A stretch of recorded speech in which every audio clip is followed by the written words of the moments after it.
The Team VVV Awards 2018, sponsored by Ben Green Racing and Thrustmaster.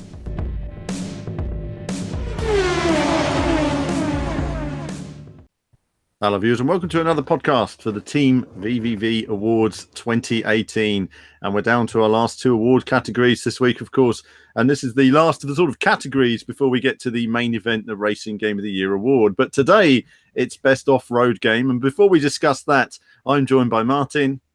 Hi guys. And Kevin. Hello.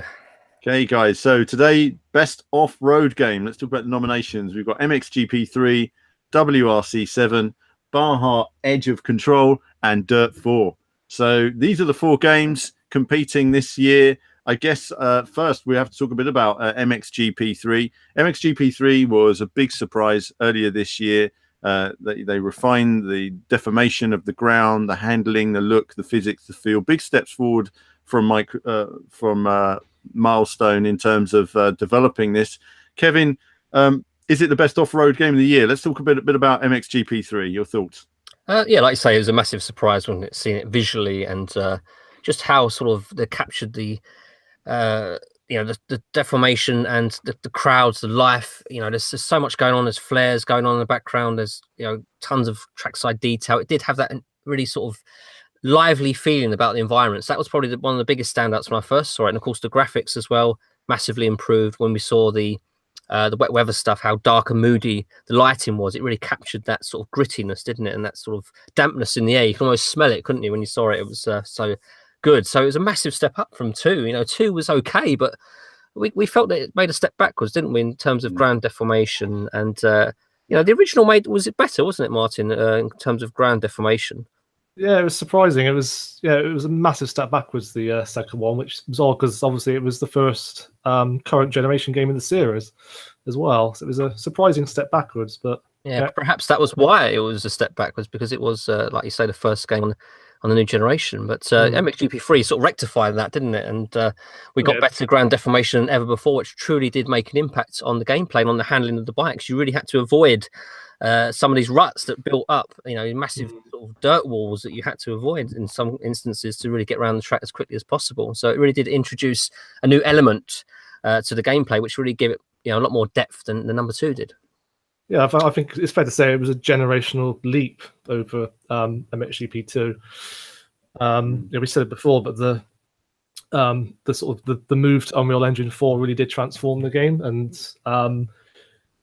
all these elements just really combined together to make a really solid package. From the more advanced and more realistic terrain deformation, the grittier graphics, obviously the improved handling as well. The bikes just felt a lot more responsive, more control of the scrubs. Talking of control, I felt that the first-person viewpoint was excellent compared to 2. 2 is all jittery, and 2, there was just it didn't quite feel in control. With the on-bike view, but with 3, it was definitely an alternative to the sort of chase cam that you normally use. Normally, I go first-person with games, but I must admit, with MXGP2, I just kept it on the chase cam because I didn't quite feel in control with the first person. But number 3, I felt a bit disconnected somehow. They sort of once it's another area they rectified in number 3, so it did improve in many different areas. So it was a fantastic game for what it was. It was an officially licensed title. There's only so much you can do. Of course, you have to stick to the main sports like the tracks and such. There's not an awful lot you can do in some respects for a game like this, but because it was so different in terms of graphics, audio, physics, it was a fantastic title. But it's going to be interesting to see where they go next year, because they're going to have to add something new to the formula. I don't know what that is at the moment, but something new. And one more thing, actually, I will mention is just how good the replays looked. I mean, for me, the replays in MXGP3 are up there with the best I've pretty much ever seen. They were fantastic, weren't they? Yeah, those GoPro cameras really did stand out. Yeah, the replays were really nice, and also I like the way the bike sort of went into corners. Sometimes it looked really realistic as well. There was just a sort of sweeping motion to them that looked really, really nice in the replays. But no, I think overall, like you say, it was a huge step forward from 2, wasn't it? 2, we were quite negative about 2. It was quite disappointing. Yeah. And I guess in a way, perhaps some of the resource was already being directed towards 3. But, certainly Milestone are on a very good path now. MXGP3 has won our Best Bike Game Award, of course. And, it's a strong competitor in this category. But moving on then, we have more competitors come. We have WRC7. And again, winner of the best surprise. WRC7 was a surprise this year. It moved forward in a lot of ways, improved handling and physics, improved graphics, improved stages and stage design. It really was a radical improvement. Again, Kevin, you've played quite a bit of WRC, and your thoughts again? Yeah, I mean, along with MXGP3, WRC7 for me were the two biggest surprises. These two titles changed fundamentally from their predecessors a year or so earlier. So, if we think of annual releases, you think of incremental updates, you think of changing little bits here and there. They're not making massive changes to the formula, but they're just adding enough to satisfy consumers for the newest iteration. But here, MXGP3 and WRC7 really made fundamental changes, in my opinion. For me, the standout features were the weight of the cars and the force feedback, which together worked wonderfully. That gave you an amazing sense of control. The cars went where you put them, where you wanted them to go. It translated that wonderfully. And you add on top the improved graphics. Sound was improved, but it still had quite a way to go. I feel it's one of those areas that perhaps Killerton a little bit weak on. But aside from that, you have these amazing stages, increasing in length. They were longer than Dirt 4s, and Dirt 4s were pretty long. I think Dirt 4s were actually, some of them were actually longer than Dirt Rallies, so that gives you some perspective on just how long the ones were in WRC7. So amazing technology that they can create these sort of bigger environments. They're improving all the time as a company, Killerton, much like Milestone, really on the up. And for me, WRC7 was probably one of the titles I had the most fun with last year. It was an amazing surprise. I'm really looking forward to number 8. And yeah, it's just an exciting time to be a racing game fan, isn't it? It is. I mean, it's such a good step forward that they needed, and I think those longer stages were very welcome as well. They're very challenging. And Martin, your thoughts on WRC again, just to round up on that title? Yeah, I think it's just amazing how much progress the developer made in such little time. When you consider they've made 3 WRC titles now in the space of 3 years, and just when you compare it to WRC 5, it really is a night and day difference. From the leap from WRC 5 to 6 and 7 has been just fascinating to watch.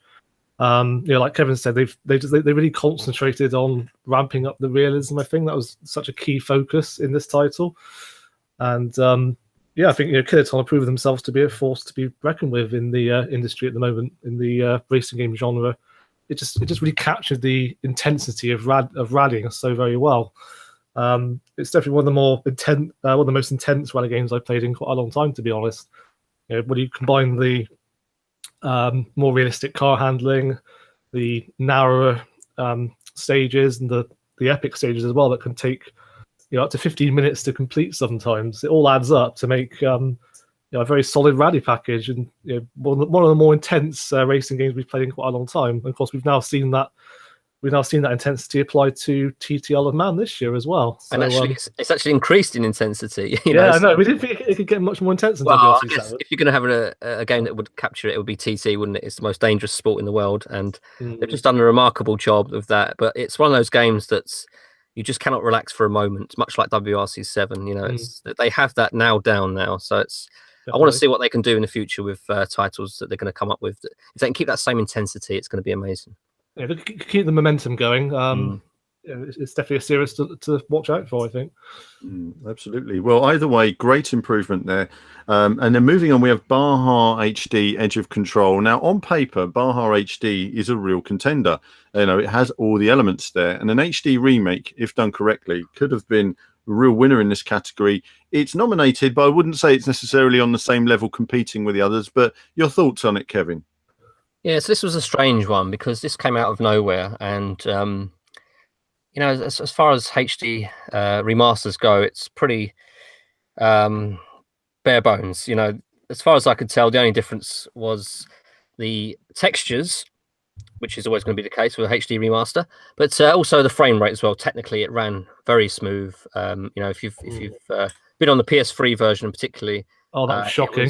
It was a slideshow at certain points. It was really shocking, that. Yeah, I think the Xbox 360 version was a little bit better, but it certainly had its problems as well. So if you enjoyed the original Baja Edge of Control, then, this would be the game for you. But elsewhere, outside of that, I don't know if I can recommend this game to people. It would probably be in a budget title now, you probably get it cheap, and yes, I can recommend it at a cheap price, certainly. But for me, it didn't change enough. You know, the menus were exactly the same.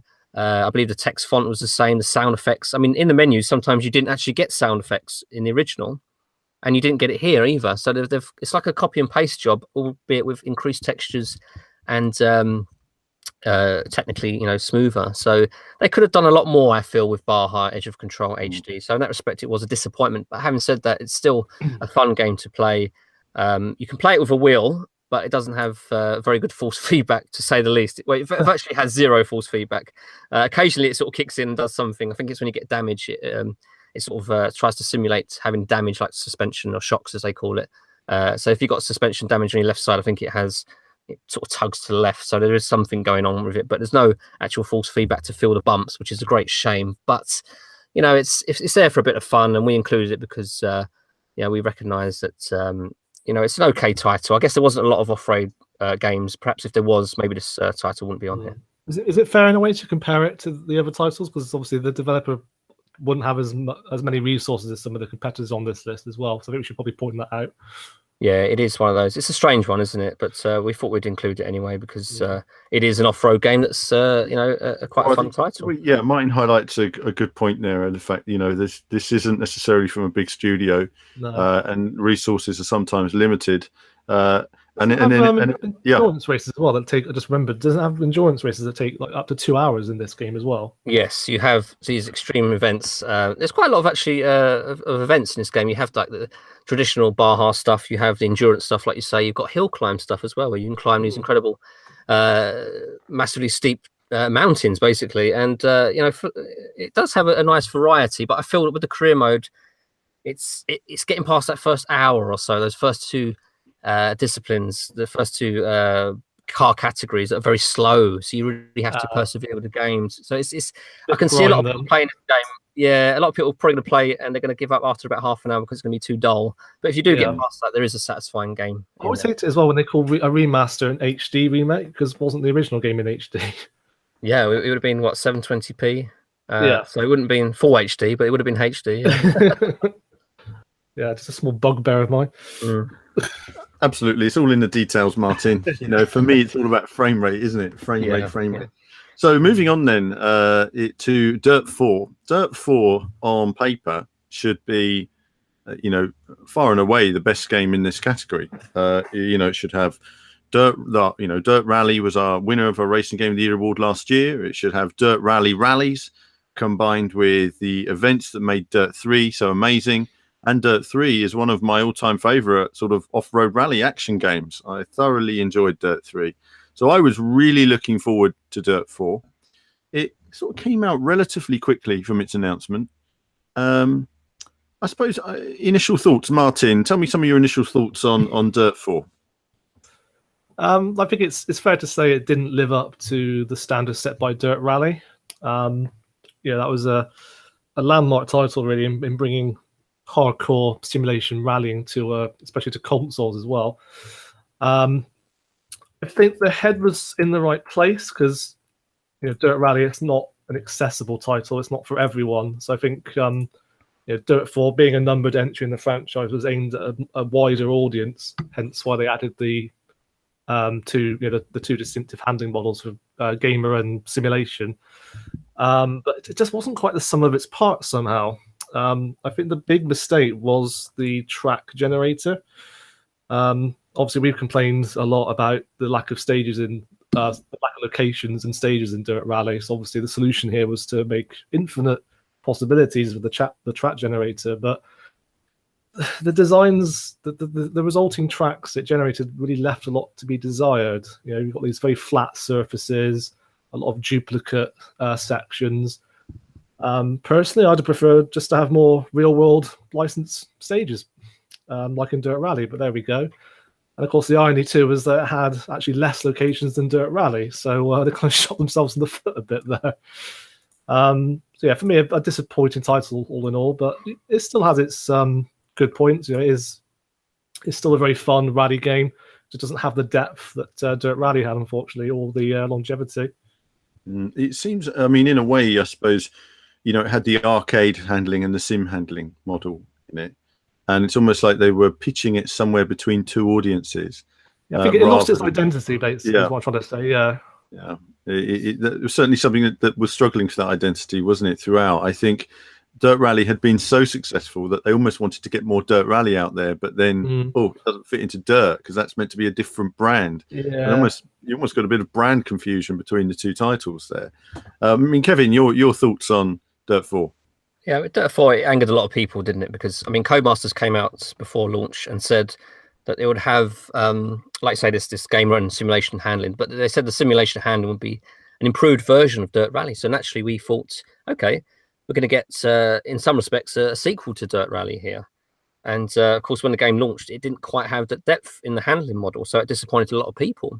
I mean, I'll go out and stick my neck on the line and say, yes, Dirt 4 was actually a good game, but for those expecting Dirt Rally 2, it didn't live up to it, and so like I said, it angered a lot of the community. But there's a good game there, but it's like I say, it's lacking an identity. It wasn't Dirt Rally, nor was it a numbered Dirt title for me. We had the Land Rush mode, which at launch, I might add, one of the locations was very buggy. It had probably the worst frame rate I've ever seen on this generation of consoles. But of course, that got patched out and whatever. But there was only 3 locations in the Land Rush mode and about 4 vehicle types. So it was light on content. And when they have a separate game mode called Historic Rally, which only differs from the normal rally because of the cars are old, then you have something that's padding out a lack of content. So that sort of raised some alarm bells. And like you say, the environments were dull. I mean, my goodness, if I get onto Michigan one more time, I think I'm going to pull my hair out. It was so dull, it captured a nice autumn feeling with the art direction, but the foliage was so bad. I mean, we look at games like WRC7, we praise the foliage because it just looks so good. And, in TT Isle of Man, it have improved that further and looks fantastic. You go back to Dirt 4 now after playing Isle of Man TT, and it's shocking, quite simply. So they've got a lot of work to do in that respect. I guess they need an engine refresh or whatever they need to do. They need to play catch up now because the likes of Milestone and Killerton have actually overtaken them in some respects. So, I did enjoy Dirt 4. Like you say, Martin, it's a very fun title, but just don't go expecting Dirt Rally 2. And perhaps, it lacks a bit of character that the old numbered Dirt titles had. Certainly a lack of character. It certainly seems to be way more disjointed than the Dirt 3. Dirt 3 for me was a complete product, and it flowed and it worked. And it didn't have masses of stages, but it had really nice constructed, Finland, everything else, beautiful rallies to race in Dirt 3. I just wanted to drive it more. And I love the Trailblazers as well. I love the Trailblazer mode and some of those tracks, and there's a few videos on the channel about that. I've thoroughly enjoyed it. And we're still playing Dirt 3 up until the launch of Dirt Rally, really. But I really think the track generator just should have been an option, not the main sort of game. I'm excited with the technology of the track generator. I'd love to see a career mode in the future that is generated. So every no person's career is the same. I'd love to see something like something that's fundamental, that changes the gameplay so much so like that. So in terms of technology, it's early days with the track generator. As far as I know, from what I've read, Codemasters are going to stick with this technology. So it'd be interesting to see if they can make something unique to the user in terms of career mode, that they can generate a whole career mode, on the fly. Wouldn't that be incredible? It would be. I mean, listen, the technology is a good step forward. It's a good idea, and I think it will work in the long run. If they can get it to the level of detail and the level of variety, and the system improves, I think it can get there. I think if they make Dirt 4, it needs to be bigger, better, and louder. If you're going to do big trucks, you need more courses, more variety in the courses, much like you had in Saving Dirt 2. You had some, I think, in Malaysia, places like that. Really nice courses that I absolutely loved driving in the big trucks at the time. And I miss a lot of those locations. It'd be great if they made Dirt 5 a game that brought together all the locations from all the previous Dirts. And, there's a lot you can do with a brand. I hope they don't give up on Dirt as a brand, because I love the Dirt games. But I feel on this occasion that it didn't have enough content. There wasn't enough locations. We knew this before it was even released. I mean, we discussed it at the time. Just a handful of tracks for the tourist trucks or whatever. The Land Rush, the buggies, the same thing. The generated rallies. If they'd had sort of handmade rallies and generated ones, I think that would have worked. But it does seem to be a little bit rushed, and I hope that Codemasters are able to put all the elements together, because I know they can. And Dirt Rally is incredible. I'm sure Dirt Rally 2 one day when it comes out will be incredible, and I don't think Codemasters will make the same mistake again in terms of the future. But either way, admittedly there was a lot of people who disliked it quite a bit more than perhaps was fair in some respects. Yeah, I think because, so. They were wanting Dirt Rally 2, and this was never going to be Dirt Rally 2. But perhaps the clues in the title. Well, this is it, But I think people just see Dirt, and maybe they're two very similar brands, And I think that's. But in fairness to the fans, I mean, Codemasters did really sort of hype their simulation model, so they didn't do themselves favors, I guess. No, and we've actually spoken before about how the it doesn't have the official Rallycross game, but it doesn't have all the official Rallycross tracks. It's like it only had 2 more on top of Dirt Rally's 3, so it was very light, wasn't it? It was again. It was just a very strange. Like, if it had the full Rallycross season in there, I think that would have added enormously to it. Yeah. So again, it was a very, very sort of strange sort of combination of bits put together. But either way, we have what we have. So, chaps, we have 4 titles here. I think it's fair to say that WRC and MXGP3, having both been winners in different categories already, are the 2 to go for. I guess, Martin, first for you, which of these 2 titles are you going to go for? Both have their strong points, but I think WRC 7 is the standout for me. Like I said, just the sheer number of improvements they've made in such a short time is very commendable. I think it's shaping up to be the official WRC licensed series that fans have been wanting. WRC 7 gets my vote. Kevin, so WRC 7 from Martin. Kevin, who would you go for out of these 2 here? Yeah, I mean, they both improved in terms of graphics, sound, and handling. But for me, WRC 7 just goes a little bit further than MXGP 3. It just captures that intensity of the sport more than MXGP 3 does. So for me, it has to be WRC 7. And for me as well, it's WRC 7. So, I mean, WRC 7's our winner. I think WRC 7... it was a big surprise last year. It took the game a long way forward. It was very intense. I will point out the fact that they have changed the handling on it, and I was a bit disappointed with the change to the handling in November.